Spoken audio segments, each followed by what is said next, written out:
کیا آپ جانتے ہیں آج سے 1200 سال قبل دو بدنصیبوں نے جنت البقیع سے ایک سرنگ بنائی، اور وہ سرنگ آپ صلی اللہ علیہ وسلم کی روضے تک پہنچ چکی تھی، اور پھر ان کو کیسے روکا گیا، کیسے پکڑا گیا، اس واقعے کو غور سے سنیں۔ اچھا، واقعہ کچھ اس طرح ہے۔ سلطان نور الدین زنگی رحمۃ اللہ علیہ بڑے اللہ والے گزرے ہیں۔ ان کے دور میں دو لوگ تھے جو آپ صلی اللہ علیہ وسلم کے جو ہے روضے کی زیارت کے لیے آئے، اور جو ہے جنت البقیع جو ہے موجودہ جنت البقیع، وہاں خیمے لگے ہوتے تھے، اور وہ لوگ وہاں سوتے تھے کہ نیک لوگ یہاں جو ہے قریب میں دفن ہیں، تو وہاں خیمے لگے ہوتے تھے، اس کے قریب ہی 5 منٹ کی مسافر پہ آپ صلی اللہ علیہ وسلم کا روضہ ہے۔ ان خیموں میں دو بدنصیب جو ہے انہوں نے رہائش اختیار کی، آپ صلی اللہ علیہ وسلم کے روضے پہ جاتے، لوگوں کی خوب خدمت کرتے، لوگوں کو جو ہے تحائف دیتے، مال دیتے، اور بڑا اپنے آپ کو پاکیزہ اور نیک ظاہر کرتے، حتیٰ کہ انہوں نے جنت البقیع سے سرنگ بنانا شروع کری اپنے ہی خیمے سے، اور اس کے نشانات بھی جو ہے نا، میرے پاس ایک پکچر بھی پڑی ہوئی ہے کہ یہاں سے سرنگ کھودی گئی تھی جنت البقیع میں آپ صلی اللہ علیہ وسلم کے روضے کی طرف۔ اب انہوں نے سرنگ بنا لی، آپ صلی اللہ علیہ وسلم کے روضے تک پہنچ بھی گئے۔ پھر سلطان نور الدین زنگی رحمۃ اللہ علیہ کو خواب میں اللہ کے نبی صلی اللہ علیہ وسلم کی زیارت ہوئی، تو آپ صلی اللہ علیہ وسلم نے اس خواب میں ان دو بدنصیبوں کو دکھایا، ان دو ملعونوں کو دکھایا کہ مجھے ان سے بچاؤ۔ سلطان نور الدین زنگی رحمۃ اللہ علیہ کوئی عام حکمران نہیں تھے، بلکہ تہجد کا اہتمام، جہاد کرنے والے، انصاف کرنے والے۔ اب جو انہوں نے اللہ کے نبی صلی اللہ علیہ وسلم کو خواب میں دیکھا، اور آپ صلی اللہ علیہ وسلم کہہ رہے ہیں کہ ان سے میری حفاظت کرو، تو سلطان بیدار ہو گئے، رونے لگے کہ کیا معاملہ ہے، سمجھ میں نہیں آیا کہ کون ہیں یہ دو، اور میں کیسے ان سے آپ صلی اللہ علیہ وسلم کی حفاظت کروں۔ حالانکہ آپ صلی اللہ علیہ وسلم کے چاروں طرف فرشتوں کا پہرا ہے، لیکن کچھ چیزیں، کچھ راز، اللہ کا ایک نظام ہے، ہماری سمجھ سے باہر ہے۔ تو پھر دوسرے دن خواب میں وہی دوبارہ وہ دو لوگ نظر آئے، آپ صلی اللہ علیہ وسلم کی زیارت ہوئی، کہا گیا کہ ان سے جو ہے میری حفاظت کرو۔ اب اس خواب کے بعد بھی وہ سمجھ نہیں سکے کہ میں کیا کروں۔ اب ظاہری بات ہے، کسی ایک آدمی وہ مدینے میں ہے نہیں، وہ دوسرے شہر نہیں، دوسرے ملک میں ہے، اب اس کو آپ صلی اللہ علیہ وسلم کی زیارت ہو رہی ہے، اس سمجھ میں نہیں ہے۔ تیسری مرتبہ سلطان نور الدین زنگی رحمۃ اللہ علیہ کو جب خواب آیا تیسرے دن، تو کانپ اٹھے، فوراً وزیر کو بولا، کہا چلو مدینے چلتے ہیں، میں نے مدینے کا منظر دیکھا، مجھے بس مدینے لے کے چلو، آپ صلی اللہ علیہ وسلم کے روضے پہ جانا ہے۔ پورا انتظام کیا، اور فوراً جس کو کہتے ہیں نا ارجنٹ روانگی، ویسی روانگی کری، فوراً نکلے، اپنے چند خاص لوگوں کو لے کے چل پڑے، مدینے پہنچے تو سیدھا آپ صلی اللہ علیہ وسلم کے روضے پہ تشریف لائے، اور اللہ کے نبی صلی اللہ علیہ وسلم کے روضے پہ سلام پڑھا۔ حضرت ابوبکر صدیق اکبر بھی آپ صلی اللہ علیہ وسلم کے برابر میں دفن ہیں، ان کے برابر میں فاروق اعظم عمر بن خطاب بھی دفن ہیں، ان پر بھی سلام پڑھا، آنکھوں سے آنسو بہہ رہے۔ سلطان رحمۃ اللہ علیہ کے دل میں عجیب سا خوف بڑھتا جا رہا ہے کہ کائنات کے سردار، اور وہ کہہ رہے ہیں کہ ان بدنصیبوں سے، ان گناہ گاروں سے مجھے دور کرو۔ تو پھر جو ہے انہوں نے اعلان کیا، اب چہرہ تو ان کے سامنے تھا، انہوں نے اعلان کیا کہ سلطان تشریف لائے ہیں۔ مدینے کے گورنر کو کہا کہ سب کے لیے شاہی جو ہے نا کھانا بناؤ، اور پھر میں لوگوں میں تقسیم کروں گا۔ سب لوگوں کو انہوں نے انعامات دیے، کھانے دیے، اور جو ہے ان کے دماغ میں، دل پہ وہ دونوں بندوں کے چہرے نقش تھے، مگر سب کو دے دلا کے فارغ ہو گئے، مگر وہ دونوں بدنصیب اور ملعون نظر نہ آئے۔ تو پھر مدینے کے گورنر سے پوچھا کیا کوئی باقی ہے؟ انہوں نے کہا نہیں حضور، سب تشریف لے آئے۔ اس وقت مدینے کی آبادی اتنی نہیں تھی۔ پھر ایک شخص نے کہا کہ دو بوڑھے ہیں اور بڑے عبادت گزار ہیں، لوگوں کی خدمت کرتے ہیں اور بڑے سخی اور مالدار ہیں، تو وہ جو ہے ملنے نہیں آ سکے۔ تو سلطان کا دل زور سے دھڑکا، کہا ان کو فوراً بلاؤ۔ چنانچہ سپاہی جو ہے گورنر مدینہ کے ساتھ فوراً اس طرف روانہ ہوئے جنت البقیع میں، کب ان کی جو ہے خیمہ لگا ہوا تھا، تو ان دونوں کو گرفتار کر کے لائے گئے۔ ان کے چہرے سے زہد ٹپک رہا تھا، آنکھوں میں آنسو، ہاتھ میں تسبیح، چہرے سے وہ لگ رہے تھے کہ اللہ کے ولی ہیں، مگر حقیقت میں وہ شیطان کے دوست تھے۔ تو سلطان نے فوراً کہا کہ ان کے خیموں کو چیک کرو۔ ان سے کہا تو انہوں نے کہا ہم تو آپ صلی اللہ علیہ وسلم کے روضے کی زیارت کے لیے تشریف لائے ہیں، اور آپ ہمارے خیمہ دیکھ سکتے ہیں۔ خیمے کو دیکھا گیا مگر کچھ بھی نہیں ملا۔ پھر سلطان نے کہا کہ خیمے کو دوبارہ دیکھو۔ اب جب وہ قالین وغیرہ ہٹایا تو دیکھا ایک بڑا سا قالین کے نیچے جو ہے لکڑی کا پٹھا بچھا ہوا ہے، اور وہاں سے ایک سرنگ سیدھا آپ صلی اللہ علیہ وسلم کے روزے کی طرف جا رہی ہے۔ پھر جو ہے نا مشعلے کے ساتھ لوگ روانہ ہوئے تو دیکھا کہ وہ لنگی سرنگ سیدھی اللہ کے نبی صلی اللہ علیہ وسلم کے روزے کی طرف جا رہی تھی۔ تو سلطان نور الدین زنگی اور مدینے کا گورنر کانپ اٹھا، اور سلطان زار و قطار رونے لگے، اور کچھ لوگ تو عشق رسول صلی اللہ علیہ وسلم کی وجہ سے بے ہوش ہو گئے کہ یہ کون خبیث ہیں، کون کافر ہیں کہ جنہوں نے اتنی بڑی ہمت کری کہ اللہ کے نبی صلی اللہ علیہ وسلم کے روزے کی طرف جانے کی انہوں نے کوشش کری۔ اگر سلطان کو یہ خواب میں آپ صلی اللہ علیہ وسلم نظر نہ آتے تو بھی یاد رکھیں وہ ملعون آپ صلی اللہ علیہ وسلم کے روزے تک نہیں پہنچ سکتے تھے۔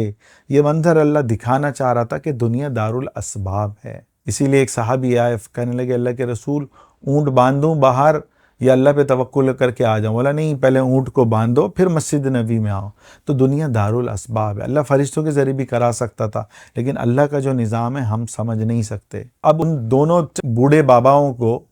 جو مضبوط کٹ کاٹ کے مالک تھے ان کو جو ہے باندھ دیا گیا، دوسری طرف سلطان رو رہے ہیں کہ اللہ کے نبی صلی اللہ علیہ وسلم نے مجھ ناکارہ کو جو ہے حکم دیا، مدینے کے گورنر کو بھی یہ حکم دیا جا سکتا تھا اور کسی بھی اللہ کے ولی کو یہ کہا جا سکتا تھا۔ تو نفل پڑے شکرانے کے، اور جو ہے اس کے بعد آپ صلی اللہ علیہ وسلم کے روزے کے گرد انہوں نے خندق کھدوائی۔ خیر اس بات کو ذہن میں رکھیں کہ آپ صلی اللہ علیہ وسلم کا جو روزہ ہے اس تک جانے کا کوئی راستہ نہیں ہے، وہ صرف ان دیواروں کو دیکھ سکتے ہیں جو بڑے بڑے بادشاہ کے وفود آتے ہیں یا وزراء جو اندر داخل ہوتے ہیں۔ حضرت بی بی فاطمہ کے جو دروازہ تھا جو مسجد نبی کے باہر کھلتا تھا، تو وہاں سے جو داخل ہوتے ہیں تو وہ صرف آپ صلی اللہ علیہ وسلم کے روزہ کے گرد جو دیوار ہے، وہ بھی تیسری دیوار، اس کے اندر 2 اور دیواریں ہیں، صرف اس دیوار کے باہر جو پردہ ہے اس تک دیکھ سکتے ہیں، اندر کوئی بھی نہیں جا سکتا۔ نور الدین زنگی رحمۃ اللہ علیہ نے جو دیوار بنائی اس کے 2 مقاصد تھے۔ ایک تو یہ کہ اللہ کے نبی صلی اللہ علیہ وسلم کی جسم اطہر کو کوئی بھی نکالنے کی جو ہے سازش نہ کر سکے، دوسری طرف ایک طبقہ ایسا بھی ہے جن کے دل میں ابو بکر اور عمر رضی اللہ تعالی عنہ سے جو ہے بغض ہے، تو وہ بغض کی وجہ سے بھی ایک مرتبہ یہ منصوبہ بنایا گیا، اور سیرت کی کتابوں میں یہ واقعہ لکھا ہوا ہے کہ ابو بکر اور عمر رضی اللہ تعالی عنہ کی قبر مبارک سے ان دونوں کو نکالنے کی بھی سازش کی گئی، اور یہ سازش آپ صلی اللہ علیہ وسلم کے روزے سے نہیں، مسجد نبوی سے ہوئی، اور باقاعدہ کھدائی کی گئی، اور جو ہے پھر اللہ کے حکم سے ان بدبختوں کو جو ہے اسی وقت زمین نے نگلا۔ اور سیرت اور آپ صلی اللہ علیہ وسلم کے روزے رسول پر جتنی کی تاریخ کی کتابیں ہیں ان سب میں یہ واقعہ بڑی تفصیل سے لکھا ہے، میں کبھی اس کو ریکارڈ بھی کراؤں گا، حتیٰ کہ بعض پرانی کتابوں میں وہ کی نشاندہی بھی کری ہوئی ہے کہ یہ وہ جگہ ہے جہاں پہ وہ جو ہے ملعون جو ہے ان کو زمین نے نگل لیا تھا، جیسے قارون کو نگلا گیا۔ اب ہم آتے ہیں کہ اللہ کے نبی صلی اللہ علیہ وسلم کے روزے کے اندر جانے کے لیے کوئی دروازہ ہے، یا آپ صلی اللہ علیہ وسلم کے روزہ نبی صلی اللہ علیہ وسلم کے اطراف میں کتنی دیواریں ہیں؟ جو وفود جو ہے جس دروازے سے داخل ہوتے ہیں وہ کون سا دروازہ ہے، کیا وہ اندر داخل ہو سکتے ہیں؟ تو بہت سے لوگ یہ سوال کرتے ہیں، تو اس کو غور سے سنیں۔ اللہ کے نبی صلی اللہ علیہ وسلم کا جو روزہ ہے، صحابہ جب آتے تھے نا تو ایک اماں عائشہ کا گھر تھا، حضرت فاطمہ کا گھر تھا، اور آپ صلی اللہ علیہ وسلم کی قبر مبارک بالکل کھلی ہوئی تھی، تو جو بھی زائرین آتے آپ صلی اللہ علیہ وسلم کی قبر کی زیارت کرتے، ابوبکر کی قبر کی، فاروق اعظم کی قبر کی زیارت کرتے۔ بعد میں پھر یہ دیوار بنائی گئی اور اس کی ایک لمبی ہسٹری ہے۔ تو صحابہ آتے تھے، تابعین بھی آتے تھے، اس وقت تک جو ہے ایسی وجود نہیں تھا کسی دیوار کا، صرف آپ صلی اللہ علیہ وسلم کی، ابوبکر عمر کی قبر مبارک تھی۔ اب یہ جو دیواریں بنائی گئی بہت لمبی تفصیل ہے، میں مختصر سا آپ کو بتاؤں کہ اللہ کے نبی صلی اللہ علیہ وسلم کے روزے کے گرد جو ہے 3 دیواریں ہیں۔ پہلی دیوار اماں عائشہ رضی اللہ تعالی عنہا کے گھر، یا آپ کمرہ لے لیں یا حجرہ لے لیں، تمام جو ہے بیویوں کے 9 بیویوں کے حجرے تھے مسجد نبی کے بالکل ساتھ۔ تو آپ صلی اللہ علیہ وسلم کا جو انتقال اماں عائشہ کے گھر میں ہوا، اس حجرے کے اندر ہوا، اور نبی جہاں ان کی وفات پائی جاتی ہے وہیں ان کو دفن کیا جاتا ہے۔ اب اس حجرے میں آپ صلی اللہ علیہ وسلم کو جو ہے دفن کر دیا گیا۔ اس کے بعد جو ہے ابو بکر رضی اللہ تعالیٰ عنہ کا انتقال ہوا، ان کو بھی وہیں دفن کر دیا گیا، وہ والد تھے اماں عائشہ کے۔ لیکن فاروق اعظم رضی اللہ تعالیٰ عنہ کی جب وفات ہوئی، اماں عائشہ سے درخواست کی انہوں نے کہ اگر آپ اجازت دیں، اور وہ بھی جب ان کو خنجر لگا اور جو ہے مرض الموت کے وقت، اس سے پہلے انہوں نے درخواست کی کہ آپ اگر مجھے اجازت دے دیں تو میں اپنے محبوب دوستوں کے ساتھ دفن ہونا چاہتا ہوں، اور بڑی رقت والی انہوں نے اجازت مانگی۔ اور اماں عائشہ کی خواہش تھی کہ میں اپنے والد اور اپنے شوہر آقا صلی اللہ علیہ وسلم کے برابر میں دفن ہوں، لیکن انہوں نے اس وقت بھی اپنے نفس کو ترجیح نہیں دی۔ فاروق اعظم کی جو ہے خدمات دیکھتے ہوئے ان کو اپنے حجرے میں جو ہے دفن ہونے کی اجازت دی گئی۔ جب فاروق اعظم دفن ہو گئے تو پراپر ایک دیوار بنا دی گئی، کیونکہ ان کو ایک حیا کی وجہ سے ہوا، پہلے تو والد اور شوہر تھے، پھر یہ پراپر ایک دیوار بنا دی گئی۔ اچھا، اس میں دو قول ملتے ہیں۔ پہلا قول کہ پراپر دیوار بنا دی گئی، دوسرا کہ ایک پردہ لگا دیا گیا حفاظتی کہ فاروق اعظم ظاہر بات محرم نہیں ہے۔ اب یہ حجرہ مسجد نبوی کے ساتھ جڑا ہوا تھا، قریبی حضرت فاطمہ رضی اللہ تعالی عنہ کا گھر بھی تھا۔ ابتدا میں بہت سادہ تھا، حجرہ تھا، کچی اینٹوں، کھجور کی شاخوں اور مٹی کی سادہ تعمیر والا، بعد میں مختلف ادوار میں اس کو مضبوط کیا گیا۔ اہم بات یہ ہے کہ اس اصل اندرونی حجرے میں آج کوئی عام داخلی راستہ نہیں ہے، یہ مکمل طور پہ بند اور محفوظ ہے، اور عام لوگوں کے لیے تو کیا، خاص لوگ بھی اس حجرے میں داخل نہیں ہو سکتے، کیونکہ اس کی وجہ یہ ہے۔ اچھا، اس ایک دیوار میں جو ہے دروازہ تھا، لیکن اس کے بعد سلطان نور الدین زنگی نے جو سیسہ پلائی ہوئی دیوار بنائی زیر زمین، جو خندق کھود کے جو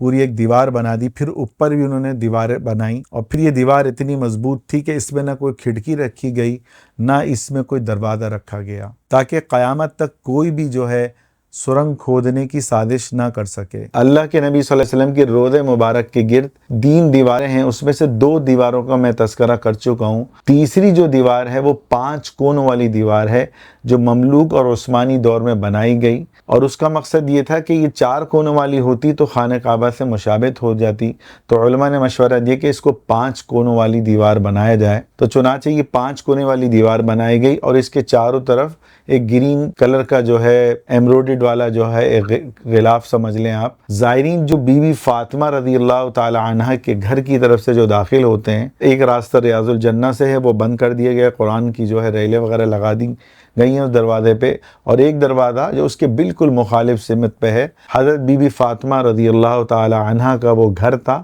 اس کا یہ داخلی دروازہ ہے۔ تو زائرین اس دروازے سے داخل ہوتے ہیں، اور صرف اس دیوار کے کو بھی نہیں دیکھ سکتے، بلکہ دیوار کے اطراف میں جو پردے لگے ہوئے ہیں ان کی زیارت کرتے ہیں، اور وہاں کی نورانیت کو جو حاصل کرنا چاہے وہ حاصل کرتا ہے۔ اور جو دنیا کی غلاظت میں ڈوبا ہوا اگر کوئی وزیر بھی ہے، بادشاہ بھی ہے، لیکن اس کی اصلاح کی نیت نہیں ہے، تو وہ 10 مرتبہ نہیں 1000 مرتبہ بھی خانہ کعبہ میں اندر چلا جائے، وہاں نماز پڑھے، آپ صلی اللہ علیہ وسلم کے روضے کے اندر چلا جائے، لیکن اپنی سچی طلب نہیں ہوگی تو اس کو نور نہیں ملے گا۔ وہاں اسی کو فیض ملتا ہے، اسی کو نور ملتا ہے، چاہے وہ خانہ کعبہ ہو، چاہے روضہ رسول صلی اللہ علیہ وسلم ہو، جس کے اندر سچی طلب ہوتی ہے، جس کے اندر اللہ سے دوستی کا سچا جذبہ ہوتا ہے۔ اللہ اسی کو اپنا بناتا ہے۔ دنیا اللہ ہر ارے غیرے کو دے دیتا ہے، لیکن آخرت اور اپنی دوستی اللہ اس کو دیتا ہے جو اللہ سے تعلق بنانے کی کوشش کرتا ہے۔ تو میرے عزیزوں، یہ بڑا ہی تاریخی واقعہ ہے، بڑا ہی عبرتناک واقعہ ہے۔ کوشش کریں کہ اس کو زیادہ سے زیادہ پھیلائیں، اور مزید اصلاحی بیانات سننے کے لیے اور اپنے ایمان کی بیٹری کو چارج کرنے کے لیے ہمارے یوٹیوب چینل مولانا ارسلان اختر کو ضرور سبسکرائب کریں، اور ہم انشاءاللہ عن قریب جو ہے آہستہ آہستہ قصص القرآن کی جو ہے 50 اسٹوریز جو ہے مستند حوالہ جات کے ساتھ ریکارڈ کرا چکا ہوں میں، اس میں سے کچھ جو ہے انشاءاللہ 1 ہفتے کے اندر اندر اپلوڈ ہو جائیں گی۔ تو کوشش کریں ہمارے چینل کو سبسکرائب کریں۔ اللہ تعالی ہم سب کا حامی اور ناصر ہو۔